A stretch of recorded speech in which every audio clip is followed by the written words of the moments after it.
No vídeo de hoje, vamos falar um pouco sobre as funções da linguagem para você poder materializar suas intenções quando se comunicar. Sou Anderson Montalvão, criador do Projeto Escreva.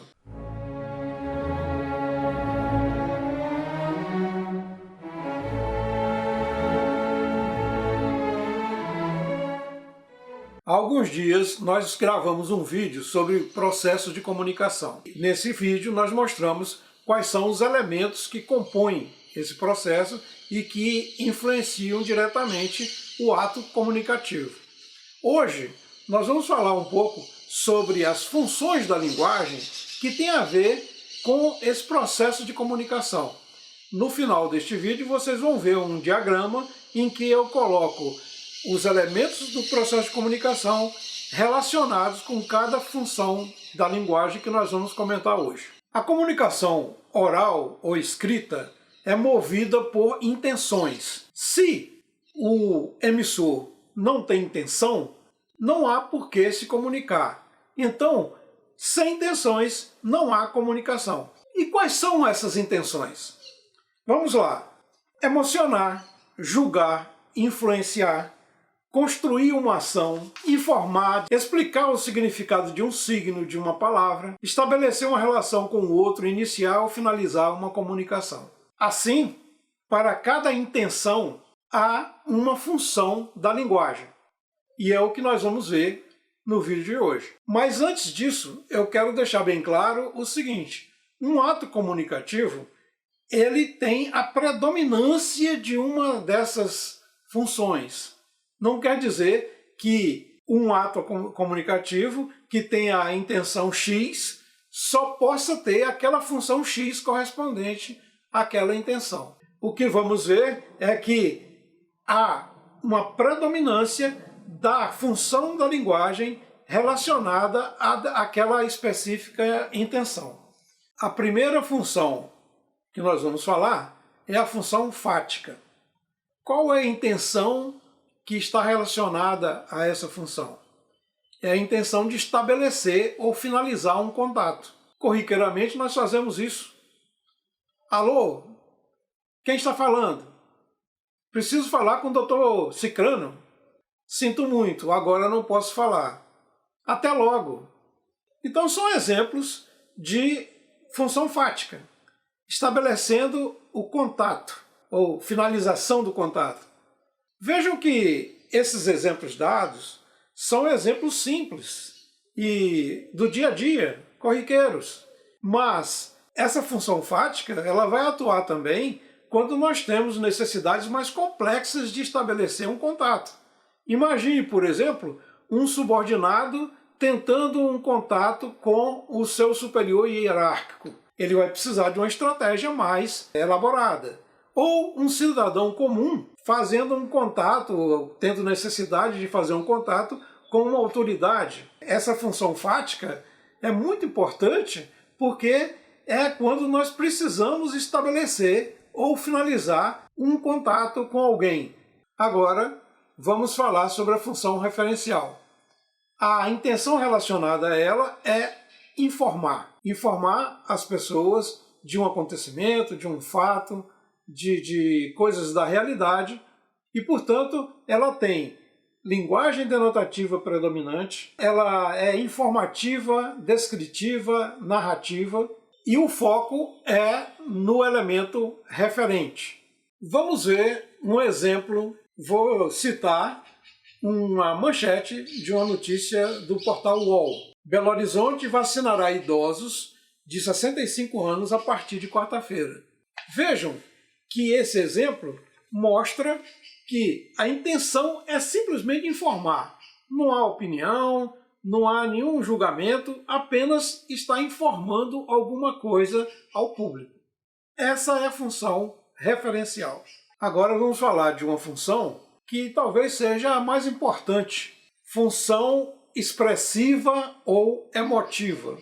É a função que dá ao emissor, ao ser humano, essa condição de humanidade, de mostrar os seus sentimentos, de mostrar sua opinião, de mostrar o que ele está sentindo naquele momento. e, portanto, relativiza um pouco a parte racional. Essa, portanto, é a função da subjetividade, da individualidade. É a função utilizada pelos jornais, pelas instituições, por grupos, para emitir opiniões e para influenciar seu público. Mais uma vez, vamos nos valer de algo veiculado por um portal da internet. Nós, moradores da estrutural, vivemos todos os dias divididos entre o medo e a desconfiança. Percebem que aí, neste exemplo, a impressão de quem fala é diferente de apenas informar alguma coisa.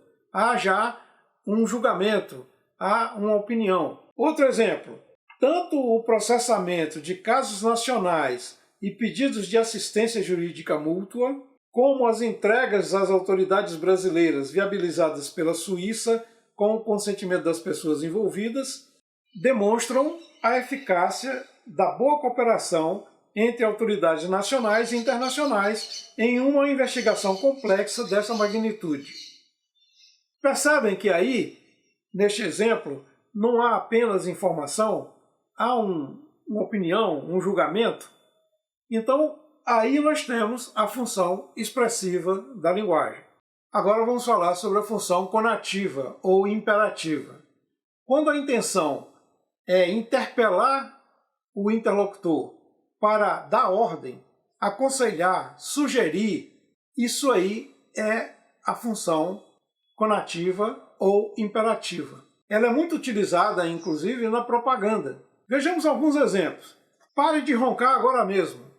Use nosso aparelho. Abra sua conta digital em um banco completo e grátis. Vá dormir.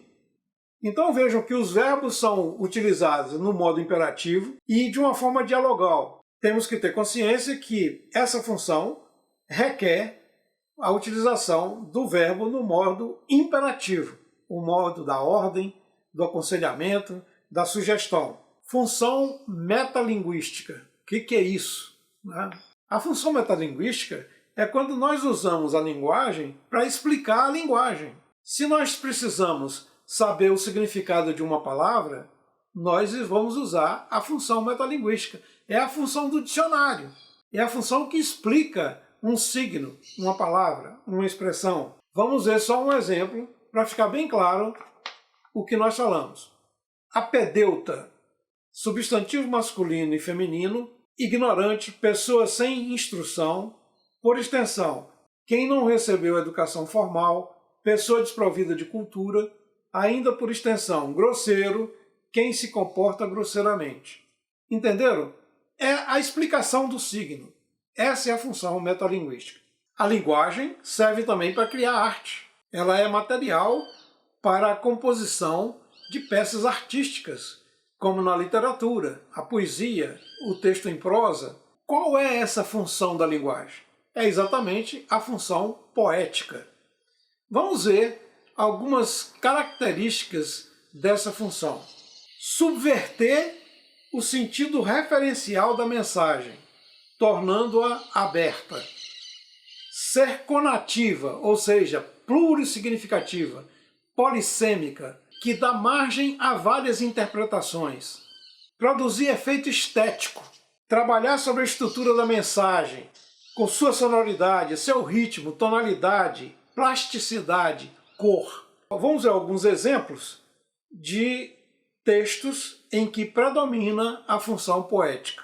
Um trecho de uma música de Djavan. Lilás. Amanhã, outro dia, lua sai, ventania, abraça uma nuvem que passa no ar, beija, brinca e deixa passar.